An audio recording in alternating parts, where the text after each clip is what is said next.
आप supreme court के lawyer हैं तो आपसे पूछ रहा हूँ, पटना के 2 टीचरों का काफ़ी विवाद का मुद्दा आया था, उसमें 2 वर्ड काफ़ी वायरल हुए, जमानत और अग्रिम जमानत। ये दोनों का फर्क बताइए। एक तो होता है कि आपको पुलिस ने गिरफ्तार कर लिया, गिरफ्तार करने के बाद आपने बेल अप्लाई किया, उसको कहते हैं जमानत। एक होता है कि आपके खिलाफ FIR हुआ, अभी आपको पुलिस ने टच नहीं किया है, उसके पहले आपने एडवांस में जमानत करा लिया, उसको कहते हैं अग्रिम जमानत। तो बहुत सारे लोग ऐसे भी होते हैं कि जैसे ही मान लो FIR होता है, वो हाई कोर्ट जाके अग्रिम जमानत ले लेते हैं। तो पुलिस जांच तो करेगी, अपना बाकी काम करती रहेगी, कम से कम उनको अरेस्ट करके उनको जेल नहीं भेज पाएगी। तो अग्रिम जमानत लेने वाले को ये कैसे पता चलता है कि उनके अगेंस्ट FIR हो गया है?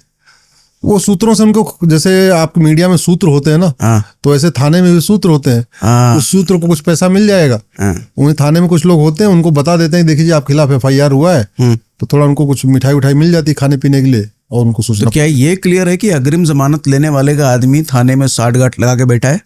स्वाभाविक सी बात है, उसमें बिना उसके खबर ही नहीं लगेगी जब तक।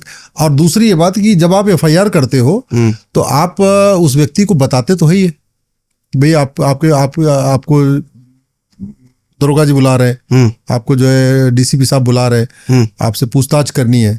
तो बहुत लोग समझ जाते हैं कि जो पूछताछ नहीं करेंगे बल्कि हमको पकड़ बैठा भी लेंगे। तो बुला रहे हैं तो इमीडिएटली बुलाएंगे ना, ऐसा थोड़ी कि 4 दिन बाद आ जाना आप, तब तक उसको मौका मिल जाए अग्रिम जमानत। हाँ, तो वो तो फिर अपना बढ़िया जो अपने व्यवहार ट्यूनिंग होती है वो ट्यूनिंग बता दिया कि आपके खिलाफ FIR हो चुकी है, अगर आपका 4 दिन का मौका है, इस बीच में आप कुछ करना चाहे तो कर लो, जमानत ले लो जाके, अग्रिम एडवांस जमानत ले लो आप, ये होता है।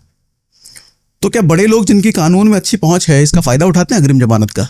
पूरा उठाते हैं, पूरा उठा ही रहे। आप ये देखो कि किसको अरेस्ट किया गया। पहली बात तो अग्रिम जमानत ले लेंगे, और अग्रिम जमानत मान लो जेल में भी जाते हैं तो जाते ही स्ट्रेचर पर बैठ जाते हैं, स्ट्रेचर पे लेके जाते हैं, ऐसे लगता है तबीयत खराब हो गई। और जाते हैं जेल भी जाते हैं तो वहीं जेल में हॉस्पिटल भी होती है, सीधे उनको हॉस्पिटल में एडमिट कर दिया जाता है। तो वहाँ नर्स भी रहती हैं, ठीक है, वहाँ उनकी पूरी देखभाल भी होती है, वहाँ पे बढ़िया दूध फल खाना पीना भी रहता है, सामने TV लगी रहती है, TV भी देखते रहते हैं। तो बाहर अगर अग्रिम जमानत नहीं मिली तो फिर उसका अगला ये है कि हार्ट अटैक आ गया है, फिर उसका यह है कि भैया आप तो नहीं चल पा रहे हैं, चक्कर आ रहा है, और फिर वो स्ट्रेचर पे बैठ के जाएंगे और सीधे सीधे जेल भी जाएंगे, तो वहाँ जेल के हॉस्पिटल में एडमिट हो जाएंगे। किन कारणों की वजह से अग्रिम जमानत मिल जाता है किसी को?